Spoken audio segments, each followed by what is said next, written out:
Assalamualaikum warahmatullahi wabarakatuh. Izin memperkenalkan diri, nama saya Bella Chenia Metasir, mahasiswi Magister Ilmu Akuntansi Unila tahun 2020 dengan NPM 2021031013.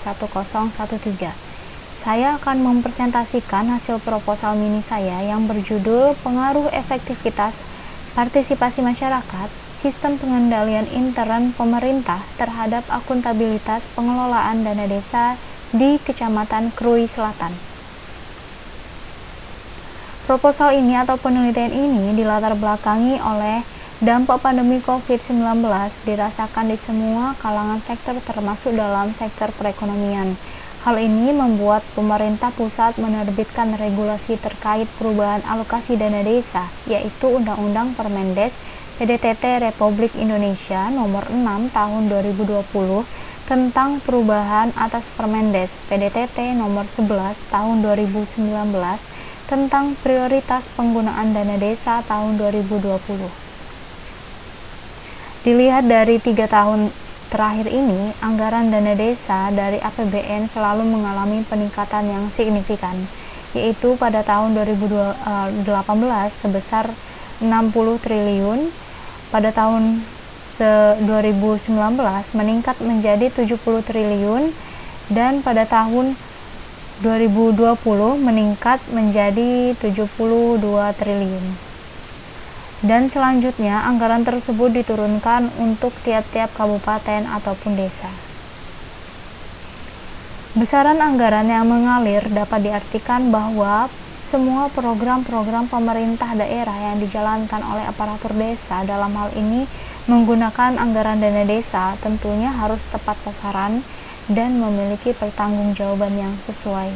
Namun, masih terdapat aparatur desa yang tidak memaksimalkan pengelolaan dana desa untuk program-program bantuan sosial maupun pemberdayaan masyarakat. Penelitian termotivasi untuk meneliti kembali terkait indikator-indikator yang dapat mempengaruhi akuntabilitas pengelolaan dana desa menggunakan teknik dan objek yang berbeda. Apakah akan ditemukan hasil yang sama atau menghasilkan temuan yang baru dan berbeda? Rumusan masalah dalam penelitian ini: yang pertama, apakah efektivitas berpengaruh terhadap akuntabilitas pengelolaan dana desa? Yang kedua, apakah partisipasi masyarakat berpengaruh terhadap akuntabilitas pengelolaan dana desa? Yang ketiga, apakah sistem pengendalian intern berpengaruh terhadap akuntabilitas pengelolaan dana desa?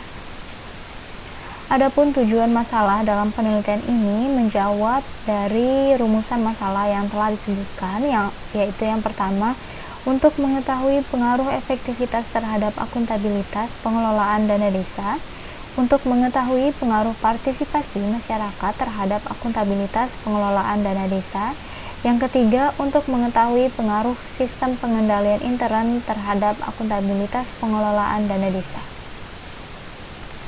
Penelitian ini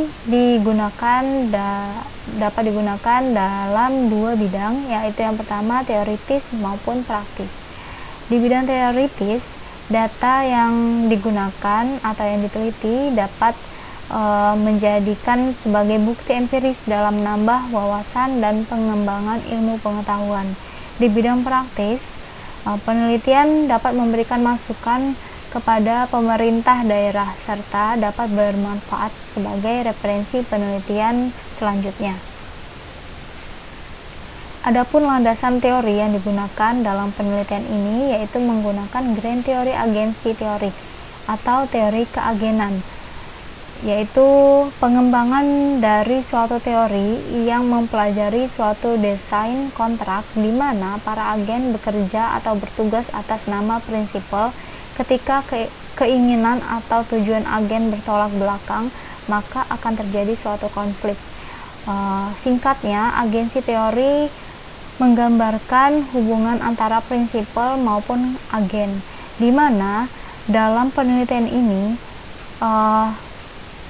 hubungan antara pemerintah daerah maupun pemerintah pusat dalam pengelolaan anggaran dana desa.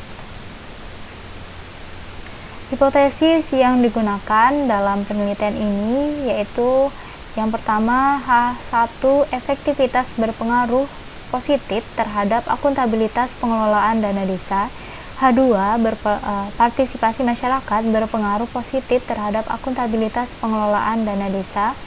H3 sistem pengendalian intern pemerintah berpengaruh positif terhadap akuntabilitas pengelolaan dana desa. Metode penelitian yang digunakan ialah metode kuantitatif. Populasi penelitian yang digunakan yaitu Kecamatan Krui Selatan, di mana kecamatan ini terdiri dari 10 pekon atau desa dan diambil 4 bagian atau 4 bidang, yaitu kepala desa, sekretaris, bendahara, dan bagian pemberdayaan desa. Sampel yang digunakan yaitu menggunakan sampel jenuh, di mana sampel jenuh ini diambil dari seluruh populasi penelitian. Itu saja yang dapat saya sampaikan, kurang lebihnya saya mohon maaf. Kepada Allah saya mohon ampun. Wabillahi taufiq wal hidayah. Wassalamualaikum warahmatullahi wabarakatuh.